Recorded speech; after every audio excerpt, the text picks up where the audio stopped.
Anti inflammatory diet தான் இனி இங்கே ட்ரெண்டிங்காக.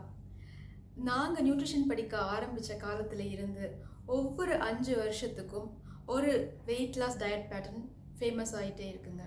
ஜிஎம் டயட்டில் ஆரம்பித்து low carb keto, paleo diet, warrior diet, intermittent fasting, இப்போது ஆன்டி இன்ஃப்ளமேட்டரி டயட். இந்த வெயிட் லாஸ் டயட் பேட்டர்ன்ஸில் உடல் எடை குறைப்பு உணவு திட்டங்களில் உங்களுக்கு பின்பற்றுவதற்கு எளிமையாக இருக்க எதையாவது ஒன்று நீங்கள் தேர்ந்தெடுத்து ஃபாலோ பண்ணலாம். ஆனால் அதுக்கு முன்னால் இதை கவனித்து கேளுங்க. உணவு யுத்தம் அப்படிங்கிற விஷயத்தை நீங்கள் கேள்விப்பட்டிருக்கீங்களா? உணவுக்கான பற்றாக்குறையோ உணவுக்கான அடிதடியோ மட்டும் உணவு யுத்தம் கிடையாதுங்க.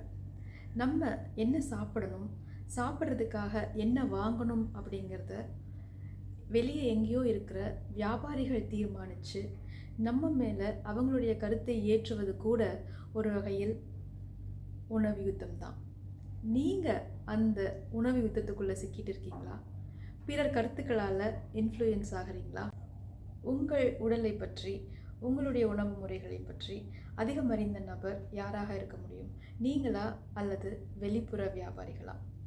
தொடர்ந்து உங்ககிட்ட இந்த கேள்வியை நீங்களே முன் வச்சுட்டு.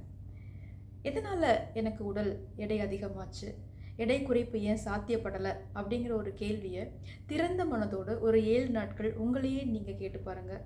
சரியான விடை உங்களுக்கே கிடைக்கும். அது தவறான உணவு பழக்கத்தாலேயா, அல்லது உடற்பயிற்சி இன்மையாலேயா, அல்லது ஹார்மோன் பிரச்சனைகளாலேயா அப்படிங்கிறத நீங்களே கண்டறிஞ்சிடலாம். அதுக்கப்புறமா உங்களுக்கு தேவைப்பட்டால் மட்டும் ஒரு உணவியல் நிபுணரையோ கிளினிக்கல் நியூட்ரிஷனிஸ்ட் டயட்டீஷியனையோ அணுகி ஆலோசனை பெற்று எந்த விதமான ஒரு உணவு திட்டமாக இருந்தாலும் நீங்கள் அதை ஃபாலோ பண்ணலாம்.